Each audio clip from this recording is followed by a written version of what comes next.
अस्सलाम वालेकुम। तो हमने श्रोडिंगर इक्वेशन पढ़ी थी, पार्टिकल इन अ बॉक्स पढ़ा था। अब ये दोनों सेम टॉपिक जो हैं वो हमारे पास हैं जी 3 डायमेंशन में। सो ये मैंने ये जो नोट्स हैं ये क्वांटम मैकेनिक्स बाय एमबीडी की एक बुक है उससे लिए हैं। सो हम श्रोडिंगर इक्वेशन पढ़ेंगे 3 डायमेंशन में। बेसिकली 3 डायमेंशन में सेम ही प्रॉब्लम है और उसी तरीके से हम सॉल्व करेंगे यानी वेव इक्वेशन को लेके। तो इट्स नॉट वेरी डिफरेंट और इसमें कुछ आपको अलग से याद नहीं रखना पड़ेगा। If you know one dimensional problem तो 3 डायमेंशनल प्रॉब्लम में भी आप ऑलमोस्ट वही चीज़ें कर रहे होंगे। जस्ट ये कि वो 3 डायमेंशन में तो जो भी आपने डिफ्रेंशिएशन करनी है वो 3 टाइम्स एक्स वाई जी 3 डायरेक्शंस में कर लेंगे। ओके सो इसको देख लेते हैं। श्रोडिंगर इक्वेशन अब ये टाइम इंडिपेंडेंट श्रोडिंगर इक्वेशन है, ठीक है जी। Is develop to describe the motion of a particle. ठीक है, हमने श्रोडिंगर इक्वेशन को सबसे पहले कब हमने लिखा, ये कब हमने उसके बारे में सोचा, जब हमने कहा कि जो पार्टिकल है अब वो पार्टिकल नहीं रहा, बहुत छोटे लेवल पर उसके साथ एक वेव एसोसिएटेड है, लाइक उसके साथ एक वेव एसोसिएटेड है। तो अब ये जो वेव है इसको डिस्क्राइब करने के लिए हमने श्रोडिंगर इक्वेशन बनाई। The Schrödinger equation can be derived by coupling typical classical wave equation. So अब classical wave equation से और डी ब्रोगली हाइपोथेसिस को मिलाकर हम अगेन जो है वो अब 3D में वेव इक्वेशन बनाएंगे, श्रोडिंगर इक्वेशन बनाएंगे। सो क्लासिकली हमारी वेव इक्वेशन जो है वो ये होती है, यानी del square Sai into 1/v², ये पोटेंशियल होता है, curly phi over curly t square, curly square phi over curly t square, ठीक है जी। वेयर दिस डेल स्क्वायर जो है वो आपके पास it's a wave, it's this like space coordinate का डबल डेरिवेटिव है। So curly by curly x, curly by curly y, curly by curly z. So basically del dot del है, तो del जो है वो ये होता है और इसका डॉट लेंगे इसके अपने साथ, तो आई से आई मिलकर 1 हो जाएगा, जे जे 1 हो जाएगा एंड सो ऑन। तो डेल स्क्वायर आपके पास आ जाएगा curly square by curly x square, ठीक है, वाई स्क्वायर और जी स्क्वायर। सो ये आपके पास आ जाएगा डेल।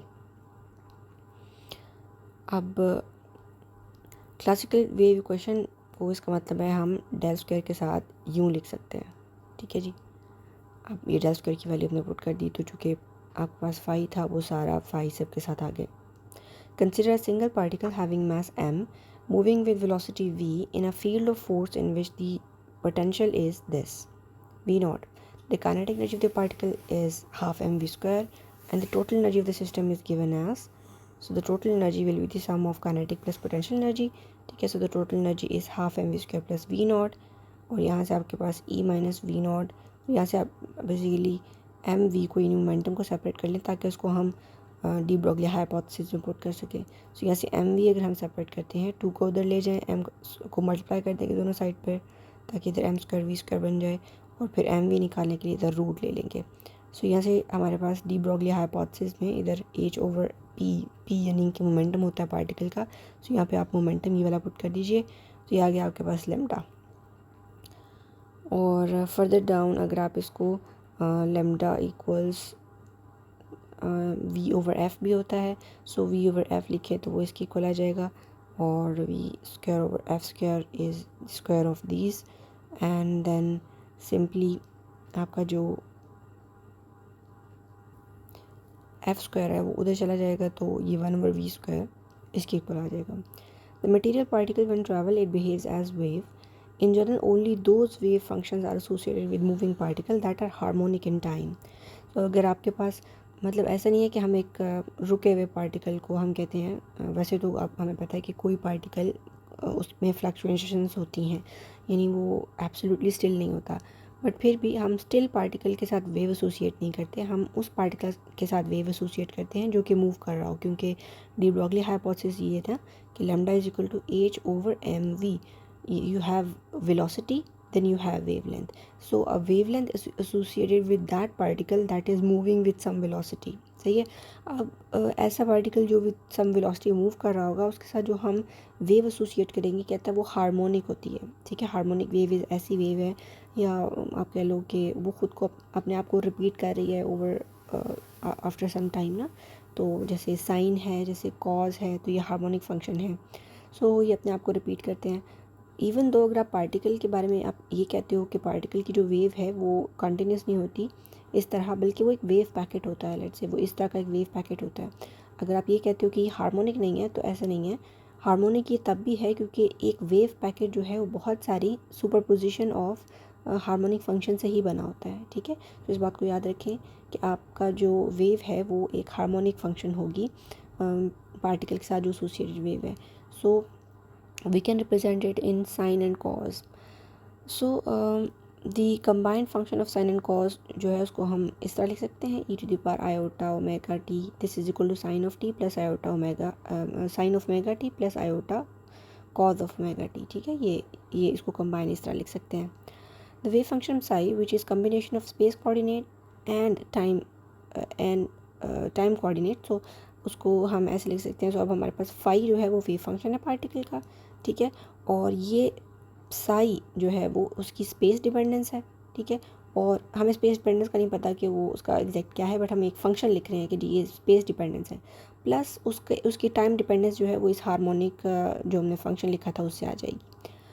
तो अब इस इक्वेशन को हमने डिफ्रेंशिएट करना है, और जो हमारी वेव इक्वेशन थी यानी curly square this is equal to 1/v², और यहाँ पे आपके पास आ रहा था कर्ली बाय कर्ली स्क्वायर 5/कर्ली t²। ये याद है आपको, ये वाली जो इक्वेशन थी हमारे पास, जो वेव इक्वेशन थी, इस वेव इक्वेशन के अंदर हमने पुट करना है इनकी वैल्यूज़। सो हमारा जो भी अब फाई है हमने पार्टिकल के लिए लिखा, ये इसको हम 3 दफ़ा जो है वो स्पेस के लिहाज से डिफ्रेंशिएट करेंगे।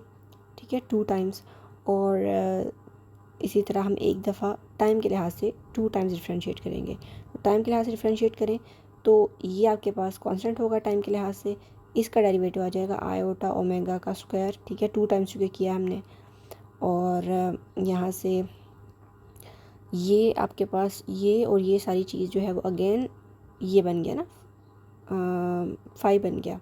ठीक है, और बाकी आपके पास रह गया आयोटा स्क्वायर -1 बन गया, ओमेगा स्क्वायर आ गया, और ये आपके पास। सो बेसिकली आप देखें तो ये सारी चीज़ आपके पास वैसे ही आ गई है, बट साथ में क्या है, ओमेगा स्क्वायर आ गया, माइनस ओमेगा स्क्वायर। ओके, सो इसी तरह आपने इस सारे को स्पेस के लिहाज से भी डिफ्रेंशिएट करना है। सो इसी को हमने एक्स के लिहाज से डिफ्रेंशिएट किया, तो सिंपली क्या होगा एक्स के लिहाज से डिफ्रेंशिएट करने से, क्योंकि ये तो कांस्टेंट है, एक्स के लिहाज से डिफ्रेंशिएट करेंगे तो curly psi over curly x आ जाएगा सिंपली। इसका वाई और जी के लिहाज से ये फंक्शन जो है वो, चूँकि जब एक्स के लिहाज से करेंगे तो वाई और जी के लिहाज से कांस्टेंट होगा, तो सिर्फ कर्ली बाय कर्ली एक्स आ जाएगा। डबल टाइम करेंगे तो यानी इससे कोई फ़र्क नहीं पड़ने वाला, सिंपली जब आपने इसको एक्स के लिहाज से डिफ्रेंशिएट करना है तो ये भी एक्स के लिहाज से डिफ्रेंशिएट हो जाएगा, क्योंकि इसकी कोई पर्टिकुलर फॉर्म नहीं है। तो हमें एक्स के लिहाज से यानी ये इस टाइप का ही एक फंक्शन मिलेगा कि कर्ली स्क्वायर 5/कर्ली एक्स स्क्वायर, इसी तरह कर्ली स्क्वायर 5/कर्ली, sorry this is 5 and this is psi. So curly psi curly square साई/कर्ली y square and z square. ठीक है, और ये साथ में वैसे ही आ जाएगा। सो ये हमने सिर्फ स्पेस के लिहाज से किया था, और ऊपर हमने यहाँ पे सिर्फ जो है वो ये किया है हमने सिर्फ टाइम के लिहाज से। अब इन दोनों इक्वेशंस को हम पुट कर देते हैं अपनी, और साथ में वो जो हमने 1/v² की वैल्यू भी निकाली थी, सॉरी वो वेलोसिटी है, वो पोटेंशियल नहीं है। सो वो जो हमने so that is the velocity of wave, ये जो हमारे पास इस जगह पर ये है, this is not potential, it the velocity of the wave. So this is the velocity of the wave which is equal to v is equal to F lambda. तो ये वो वाली वेलोसिटी है। ठीक है, तो ये वेलोसिटी है हमारे पास। सो अब ये वेलोसिटी हमने डी ब्रॉगली वाली निकाली ना, तो इसको हम यहाँ पुट कर देंगे। तो ये वेलोसिटी पुट किया, ये टाइम डेरिवेटिव पुट किया है, और ये स्पेस डेरिवेटिव पुट किया। ठीक है, स्पेस डेरिवेटिव ये वाली ये हो गई, टाइम डेरिवेटिव ये था, साथ में माइनस था वो यहाँ पर आ गया, और ये हमने 1/v² की वैल्यू पुट कर दिया। अच्छा जी, तो अब यहाँ पे थोड़ा सा इसको जो है वो रीअरेंज कर लेंगे। ओमेगा स्क्वायर को हमने लिख लिया 2πf²। ठीक है, ये हमारे पास एंगुलर फ्रिक्वेंसी है। सो ये लीनियर फ्रिक्वेंसी की फॉर्म में लिख लिया हमने इसको। फर्दर आपने यहाँ पे ये 4 बन गया था, उसको इधर से मल्टीप्लाई करके 8 हो गया, π²। ठीक है, m और f² इससे कैंसिल हो जाएगा, यहाँ पे 8² आ गया। और फिर आपने क्या किया कि इधर using h is equal to h bar जो है हमारे पास h/2π होता है, तो h आपके पास आ जाएगा 2π h बार, और चूँकि उसका स्क्वायर था तो इन सब का भी स्क्वायर हो जाएगा। सो यहाँ से ये कुछ इससे कट जाएंगी चीज़ें, तो 2m रह जाएगा सिर्फ, और ये आ गया। तो ये हमारे पास 3 डायमेंशन में वेव इक्वेशन बन गया। आप देखें कि जो 1 डायमेंशन इक्वेशन थी ये एग्जैक्टली वैसी ही है। उसमें क्या था, सिंपली यहाँ पे एक एक्स का था स्क्वायर, और अगर आपको लग रहा है कि ये सारी चीज़ें तो इसको उठा के उधर ले जाएं, तो H bar square minus H bar square divided by 2m, और इस तरफ यानी इसको रीअरेंज करके देखते हैं कि ये वही वाली इक्वेशन है कि नहीं। सो इसको 1 डायमेंशन में करना होगा तो कहता है एक्स और वाई को इग्नोर कर दो, सॉरी y और z को इग्नोर कर देते हैं, x में इक्वेशन को लिख लेते हैं। सो x में लिख लिया इक्वेशन को, और फिर आपने इसको उठा के इधर ले आए, ठीक है, ये आ गया divided by 2m, e minus V naught को इधर रहने दिया, और फर्दर आप v को इधर ले आए, this is equal to this, और ये आपके पास इस तरह इकट्ठा हो जाएगा साई। तो ये हमारे पास रहा हैमिल्टोनियन यानी कि पोटेंशियल एंड काइनेटिक एनर्जी का सम, और ये एनर्जी का ऑपरेटर था, ठीक है, स्क्वायर हो गया उसका, और ये पोटेंशियल एनर्जी। सो ये Hamiltonian, this is equal to e times psi, और this is called Hamiltonian of the system which is the total energy of the particle in terms of Hamiltonian. It can be written as, so ये आपके पास है, और इसको हम अगर इसी तरह यानी काइनेटिक एनर्जी की फॉर्म में लिखना चाहें तो इसको आप m स्क्वायर वी स्क्वायर बना दें, तो ये p square divided by 2m, तो ये एग्जैक्टली हमें पता चल रहा है कि एनर्जीज़ का सम है।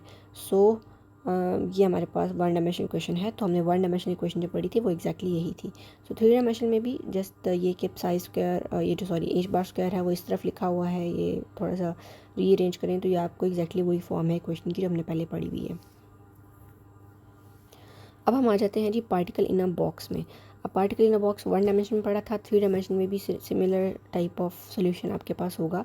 सो आप 3 डायमेंशन में हम पार्टिकल इन अ बॉक्स को जो स्क्वायर या रेक्टेंगल नहीं कंसिडर करते, अब हम उसे एक 3 डायमेंशनल बॉक्स यानी एक क्यूब जो है वो लेट से कंसिडर कर लेते हैं। सो हमारे पास एक क्यूब है जिसकी के जो विड्थ है या लेंथ है, चूँकि क्यूब है तो एक ही जैसी होगी, तो इट्स ए, और the potential energy of the particle is zero inside the box. ये भी ऐसा ही था कि हम कह रहे थे बाहर जो है वो इनफाइनाइट है, सो इनफाइनाइटली हाई इसकी वॉल्स हैं, ठीक है, जो भी इसकी 3 डायमेंशन में वॉल हैं वो इनफाइनाइटली हाई हैं। हर डायमेंशन में जो वॉल है जब उसके ऊपर पहुंचते हो तो पोटेंशियल इन्फिनिटी हो जाता है, लेकिन पार्टिकल के अंदर जो पोटेंशियल है वो ज़ीरो है। तो यानी वहाँ पे हमने एक लिखा था ना इस तरह का कि जी v is equal to zero when x is less than x is between the wall. So यानी हम इसको ज़ीरो कह रहे थे और एल कह रहे थे, तो when x is between zero and l तो पोटेंशियल एनर्जी ज़ीरो है, और वो इन्फिनिटी है when x is either it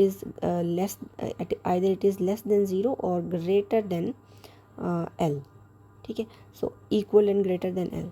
so ये चीज़ हमने 1 डायमेंशन में पढ़ी थी। तो उसी तरह यानी पार्टिकल जब तक बॉक्स के इनसाइड है इसका पोटेंशियल ज़ीरो है, but outside the box the potential is infinite. So particle can not in any way can leave the box, क्योंकि इन्फिनिट एनर्जी रिक्वायर्ड है उसको यहाँ से बाहर निकलने के लिए।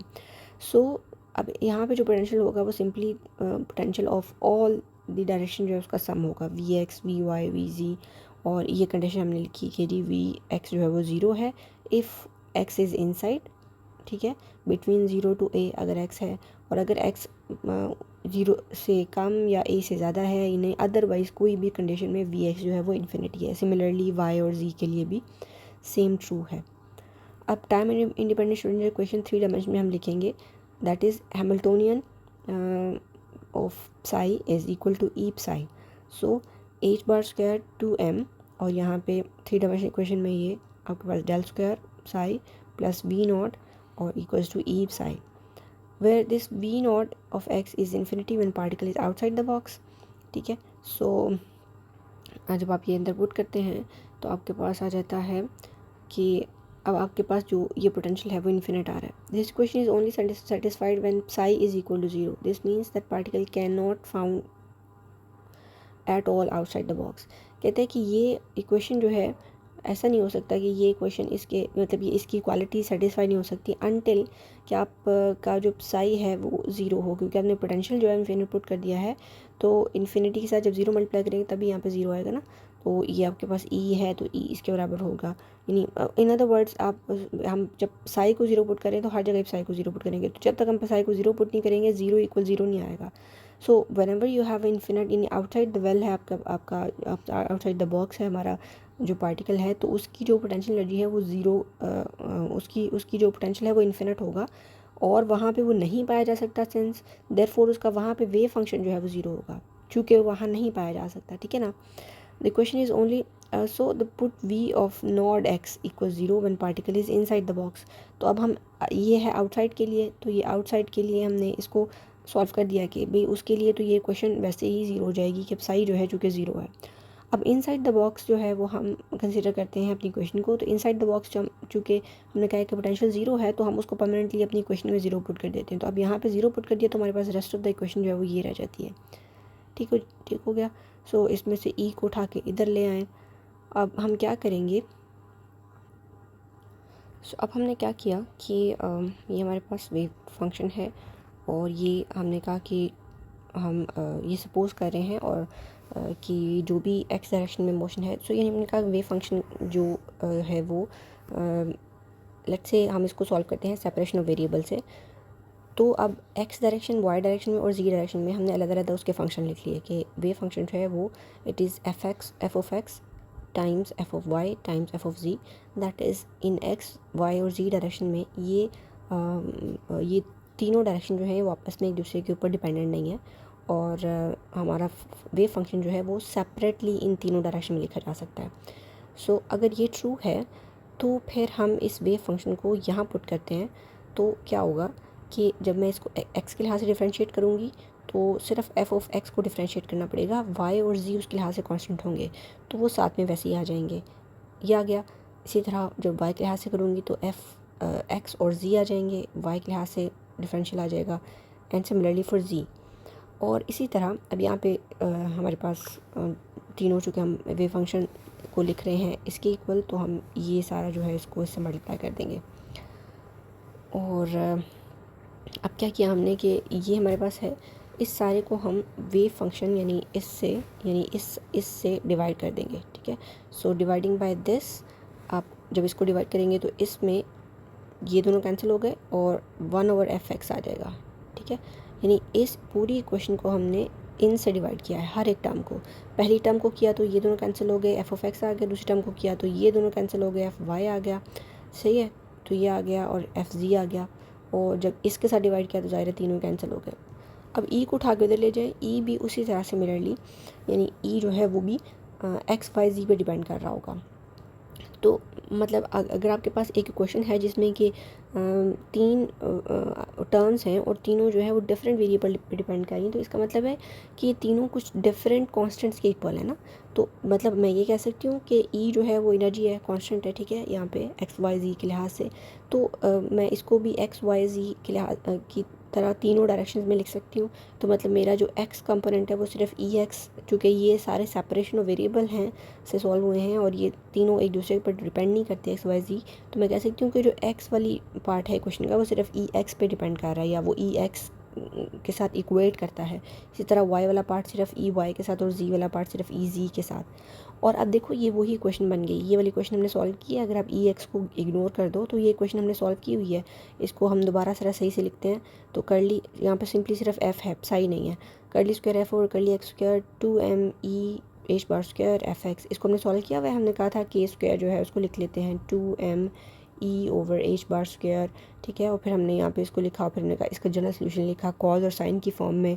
और फिर हमने कहा उसके ऊपर बाउंड्री कंडीशन अप्लाई की, वही वाली कि जी एक्स जो है वो इनसाइड जो है वो सॉरी पोटेंशियल जो है वो ज़ीरो होगा, आउटसाइड क्या होगा।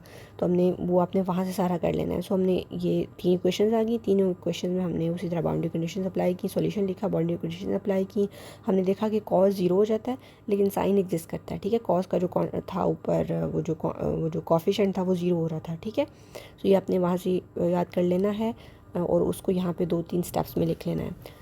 तो अब एफ ऑफ एक्स हमारे पास आ गया। उसी तरह वो जो हमने फिर कांस्टेंट की वैल्यू भी निकाली थी, वो जो कॉफिशेंट था उसकी नॉर्मलाइजेशन से वैल्यू भी निकाली थी ना, साई स्टार और उसको इंटीग्रेट करके। तो ये आ गई उसकी वैल्यू और साथ में साइन ऑफ n π(x/a), ठीक है। ये आपने देख लेना है। इनमें से कोई चीज़ समझ नहीं आई तो आपने मुझसे पूछ लेनी है। सो ये एफ ऑफ एक्स ये पहले वाले का सोल्यूशन, सेकंड का, थर्ड का, सो ऑन। अब यहाँ पे इसको हमने सिंपली n नहीं लिखा बल्कि क्या लिखा है nx। एनर्जी भी इस तरह की एनर्जी आपके पास आ रही थी n² h bar square 8πm। I think वहाँ पे हमने यहाँ पे एल लिया हुआ था ना, तो अब यहाँ पे ए लिया हुआ है, तो सिंपली यहाँ पे एल था, ए की जगह एल स्क्वायर था। तो अब चूँकि 3 डायमेंशन में है तो ये एन जो है इसको हम N X N Y N Z लिख रहे हैं, जैसे कि इसके सिर्फ एन लिखें। और इस तरह ये एनर्जीज जो है वो तीनों डायमेंशन में आपके पास आ गई। Normalise wave function of the particle in 3 dimension जो है वो सिंपली फिर एफ ऑफ एक्स, ठीक है, f of x, f of y, f of z, इन तीनों को मल्टीप्लाई करके आ रहा था ना, तो इन तीनों को आप उठा के लिख दें ऊपर जो हमने ये फंक्शन कंसिडर किया था ना, एफ साई को, जो हमने कहा था कि ये सेपरेशन वेरिएबल में इसके बराबर है। तो अब ये सारा उठा के यहाँ पे लिख दें, ठीक है, ये आ गया F X, F Y, F Z. तो ये हमारा वेव फंक्शन आ गया पार्टिकल का। इसको इकट्ठा करके लिखें तो ये आ जाएगा 8/a³ अंडर रूट, और ये आ गया energy in the particle in 3 dimensional box जो है वो ज़ाहिर है ई एक्स ई वाई ईजी लिखी थी हमने, तो वो भी आपके पास क्या आ गई, इन सब का सम। और इनमें से H bar square over 8 M A square constant है, तो आप एन एक्स एन वाई और एन जी को एक साथ लिख सकते हैं। अब हमारी एनर्जी, पहले तो हमारी एनर्जी जो थी वो 1 डायमेंशनल था जो कि सिस्टम, तो सिर्फ एन पे डिपेंड कर रही थी ना, अब वो N X N Y N Z पे डिपेंड कर रही है। यानी अब अगर मैं एनर्जी जो है उसकी वो ग्राफ सा बनाऊँ तो वो 3 डायमेंशनल ग्राफ होगा, जिसमें कि ये एन एक्स है, एन वाई है और एन जी है। तो अगर मैं लिखूँ कि एन एक्स की फॉर एग्जांपल 1 वैल्यू है एन वाई की और एन जी की, तो ये 1 वैल्यू मुझे मतलब यहाँ पे स्पेस में करके एक डॉट बनेगा कि जी यहाँ पे एन एक्स भी 1 है, अगर एन वाई को देखें वो भी 1 है, एन जी भी 1 है। इसी तरह अगर एक और मैं इक्वेशन लिखूँ, एक और मतलब एनर्जी की वैल्यू लिखूँ, तो यहाँ पे एनर्जी की वैल्यूज़ आप देखो कि थोड़ी इन्वॉल्व हो गई हैं, थोड़ी कॉम्प्लिकेट हो गई हैं। कि पहले तो सिर्फ एन जो है उसकी वैल्यू 1 2 3 सो ऑन थी। अब ये तीनों हैं, इनमें से एन इंडिपेंडेंटली हर एक की वैल्यू जो है वो जैसे एन एक्स की वैल्यू 1 1 1 हो सकती है, इसी तरह एन एक्स की वैल्यू 1 के साथ एन वाई की वैल्यू 2 और एन जेड की वैल्यू 1 हो सकती है, ठीक है। एक ये एनर्जी की यानी कि वैल्यू हो सकती है। और इसी तरह आप एन जेड को 2 कर दो और इन दोनों को 1 1 कर दो, ये भी एक वैल्यू हो सकती है। सो अब इन तीनों के कम्बिनेशन से एनर्जी की वैल्यूज़ जो है वो बनेगी। और सबसे लोवेस्ट एनर्जी जो है वहाँ पर क्या थी कि एन को 1 पुट करके आती थी, h bar square over 8 m l square था। यहाँ पर सबसे लोवेस्ट एनर्जी जो है वो इन सब की वैल्यूज़ को 1 पुट करने से आएगी, क्योंकि एन की सबसे लोवेस्ट वैल्यू 1 है। सो 1 1 1 ये पुट करेंगे तो जो सबसे लोवेस्ट एनर्जी की वैल्यू है वो आएगी 3 H bar square over 8 M A. जबकि वहाँ पर 0.1 डायमेंशनल बॉक्स में 0 पॉइंट एनर्जी जो थी हमारे पास ये थी। 0 पॉइंट एनर्जी का मतलब है कि सबसे लोवेस्ट एनर्जी पार्टिकल के पास हो सकती है। तो यहाँ पर जो है वो सिंपली वो 1 डायमेंशनल बॉक्स की बजाय चूँकि 3D में है तो 3 times the energy of 1 dimensional box है। Therefore 0 point energy of the particle is in 3D box is 3 times the particle in that of the particle in 1 dimensional box. The energy level of the system are decided by energy of the system and whereas its states is determined by the eigen functions. So यानी अब हमारे पास जो system है, पहले हमने उसकी energy level इस तरह करके ड्रॉ किए थे ना, तो अभी भी इस तरह ही होंगे, लेकिन ये कि ये एनर्जी लेवल अब ज़्यादा कॉम्प्लिकेटेड हो गए ना, कि अब एन की और भी वैल्यूज़ पॉसिबल हैं, उनके कम्बिनेशंस हैं। तो अब हमारी जो एनर्जीज़ हैं वो ज़ाहिर है इसके ऊपर डिपेंड करेंगी, और जो स्टेट है वो आइगन फंक्शन पर डिपेंड करेगी। इसको हम देखेंगे। In 3D cubic problem, each state is characterized by 3 quantum numbers. Here it is possible to have more than one excited state with the same energy. So अब यहाँ पे चूँकि ये 3 इनके ऊपर डिपेंड कर रहा है, तो हमारे पास डीजनरेसी आ जाती है स्टेट्स में। यानी एक स्टेट जैसे मैंने आपको बताया कि 1 2 1 और एक स्टेट 1 1 2, ठीक है, दोनों में सेम ही कॉम्बिनेशन है नंबर्स का, 2 1s हैं और एक 2 है। इस तरह यहाँ पे 2 1s हैं और एक 2 है। तो इन दोनों स्टेट्स जो एनर्जी निकलेगी वो एक ही होगी। यानी अगर मैं इससे निकालूँ एनर्जी 1 2 और 1 से, और 1 1 2 से, या एक और स्टेट इस तरह की बनेगी जिसमें कि 2 यहाँ पे आ जाएगा 2 1 1। सो यानी 1 1 2 1 2 1 2 1 1, इन तीनों स्टेट से जो मेरे पास एनर्जी की वैल्यू निकलेगी ये कांस्टेंट होगी, एक ही वैल्यू होगी, बट ये तीन डिफरेंट स्टेट्स होंगी एनर्जी की। तो एक डीजनरेसी आ गई एनर्जी की स्टेट्स में, एनर्जीज़ में, कि भाई एक ही एनर्जी की जो स्टेट है उनमें फर्दर एक ही एनर्जी की जो वैल्यू है उसके अंदर फर्दर तीन स्टेट्स हैं, ठीक है।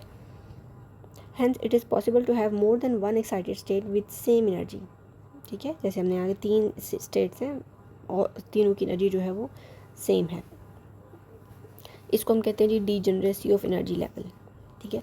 तो बस ये आपने इसका जो सोल्यूशन है, ये आपने 3 डायमेंशनल प्रॉब्लम जो है इसको यहाँ से कर लेना है।